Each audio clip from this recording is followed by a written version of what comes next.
3월 2일 수요일입니다. 원래 오늘부터 수요 예배를 드릴 예정이었는데 교회 사정으로 다음 주로 연기되었습니다. 성도님들의 양해를 부탁드리고 오늘은 오늘 하루 설교 말씀 묵상으로 진행하도록 하겠습니다. 함께 읽을 말씀은 마가복음 14장 1절에서 11절입니다. 이틀이 지나면 유월절과 무교절이라.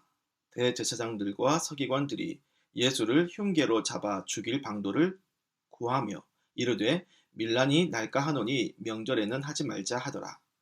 예수께서 베다니 나병 환자 시몬의 집에서 식사할 때에 한 여자가 매우 값진 향유 곧 순전한 나드 한 옥합을 가지고 와서 그 옥합을 깨뜨려 예수의 머리에 부으니 어떤 사람들이 화를 내어 서로 말하되 어찌하여 이 향유를 허비하는가. 이 향유를 300데나리온 이상에 팔아 가난한 자들에게 줄 수 있었겠도다 하며 그 여자를 책망하는지라. 예수께서 이르시되 가만두라. 너희가 어찌하여 그를 괴롭게 하느냐. 그가 내게 좋은 일을 하였느니라. 가난한 자들은 항상 너희와 함께 있으니 아무 때라도 원하는 대로 도울 수 있거니와 나는 너희와 항상 함께 있지 아니하리라. 그는 힘을 다하여 내 몸에 향유를 부어 내 장례를 미리 준비하였느니라. 내가 진실로 너희에게 이르노니 온 천하에 어디서든지 복음이 전파되는 곳에는 이 여자가 행한 일도 말하여 그를 기억하리라 하시니라.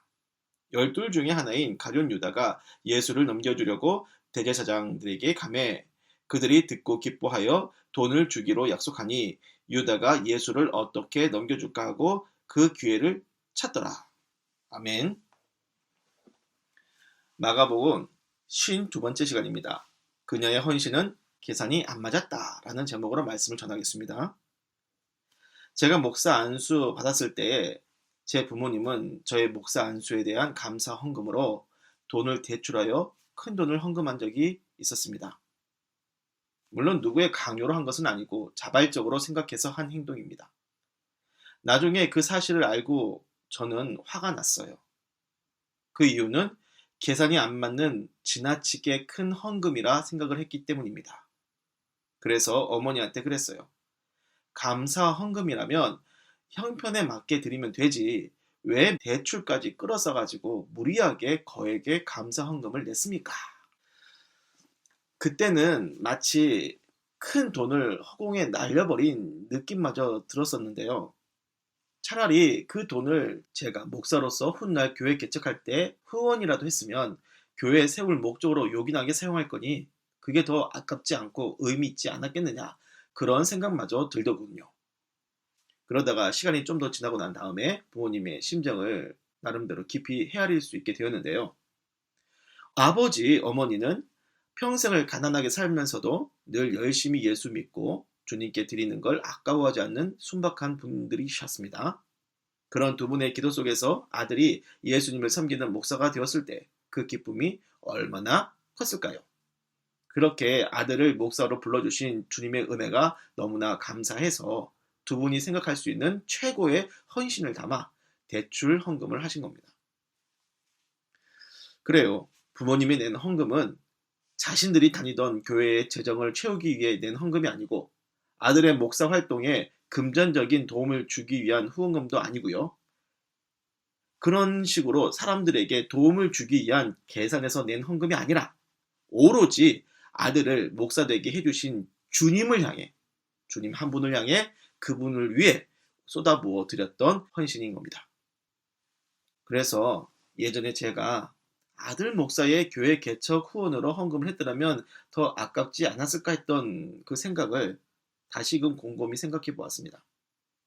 저의 생각은 과연 주님의 입장에서 본 은혜로운 생각이었을까?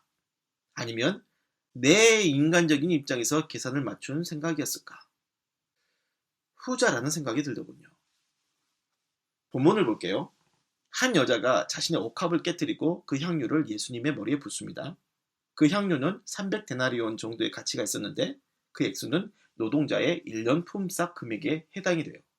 우리 돈으로 하면 한 3천만 원 정도라 생각을 해볼 수 있겠는데 3천만 원짜리 매우 비싼 옥합인 거죠. 그녀가 그 값비싼 옥합을 깨뜨린 걸 보고 어떤 사람들이 화를 냈어요. 왜 화가 났을까요? 그 비싼 향유를 허비한 것이 너무나 아까웠기 때문인 거죠. 그래서 이렇게 말합니다. 이보시게 그 향유를 그렇게 허비하지 말고 차라리 그걸 팔아가지고 가난한 사람들을 구제했더라면 얼마나 더 좋았겠는가. 일반적으로는 향유를 쏟아붓는 것이 아깝다고 하는 것이 정상적인 반응일 거예요. 그렇잖아요? 300데나리온의 향유를 팔아서 300데나리온의 구제 활동에 사용하는 것하고 300데나리온의 향유를 부어 그냥 없애버리는 것하고 뭐가 계산이 맞겠습니까? 답이 나오잖아요. 300데나리온어치 구제 활동은 계산에 맞고 300데나리온이 예수님의 머리를 타고 바닥에 그냥 쏟아져 없어져 버리는 것은 계산이 맞지 않잖아요.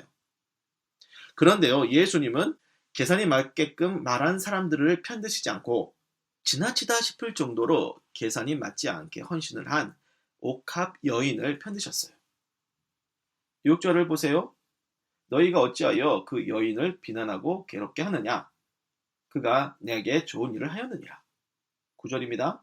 내가 진실로 너희에게 이르노니 온 천하에 어디서든지 복음이 전파되는 곳에는 이 여자가 행한 일도 말하여 그를 기억하리라. 왜 예수님은 이 여인을 칭찬하셨을까요?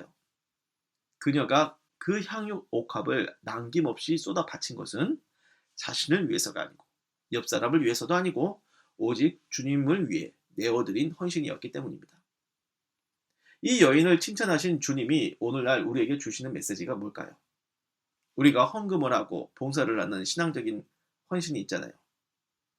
그 헌신을요, 교회적인 상황과 필요에 맞춰 헌신의 가치를 물질적으로 계산하지 말고 주님이 나에게 베푸신 은혜의 그 큰 가치에 맞춰서 믿음의 헌신을 생각하라고 하는 거예요. 주님이 나를 죽음의 죄에서 건져 구원하여 영생을 주신 엄청나게 큰 은혜의 관점에서 한번 봐보세요. 그 은혜에 대한 감사의 헌신은 내 전부를 다 드린다 하여도 부족하다 생각되지 않겠습니까? 3천만 원짜리 향유를 예수님의 머리에 부은 옥합 여인. 사람들이 저마다의 입장에서 계산에 맞지 않은 지나친 낭비라느니 하는 이런저런 말을 해도 예수님이 보실 때는 자신에게 은혜를 받아서 아낌없이 전부를 헌신한 그녀의 모습이 좋은 겁니다. 저희 부모님이 했던 그 감사 헌금도 생각을 해보면 여전히 아들의 입장에서 볼 땐 부모님 사정 뻔히 알기 때문에 다소 속상하게 여겨지는 면이 없진 않으나 그래도 주님은 그 마음을 좋게 보시고 기쁘게 받으셨을 것 같아요. 이제 말씀을 마무리하겠습니다. 저는 오늘 말씀 묵상을 하면서 주님께 헌금을 하고 교회 봉사를 할 때 어느 정도 얼만큼 하면 되지? 적정선을 따져보고 이만큼 하면 되겠지 하면서 흥정하듯이 계산했던 옛날 생각이 떠올랐고요. 그것이 참으로 부끄러운 일이라 느꼈습니다. 그동안 주님이 나에게 베푸신 은혜를 다시금 깊이 헤아리면서 그분의 은혜에 비하면 내 전부를 드려도 부족하다고 하는 마음을 가져야 하겠습니다. 그래요. 그런 마음으로 계산이 안 맞을 정도로 넘치도록 감사와 헌신의 마음이 충만한 은혜의 삶, 저와 여러분의 삶이 되었으면 좋겠습니다. 기도하겠습니다. 예수님, 세상에서는 손해보지 않게 계산하여 따지는 수학 능력이 많이 필요하지만 당신을 사랑하고 섬기는 일만큼은 인간적인 계산을 따지지 않고 감사와 기쁨이 넘치도록 하고 싶습니다. 그렇게 살아갈 수 있게 주님, 우리에게 베푸신 그 구원의 큰 은혜를 한시도 잊지 않게 하여 주옵소서. 그 은혜에 대한 감사가 넘치는 삶이 되게 하여 주옵소서. 예수님의 이름으로 기도드립니다. 아멘.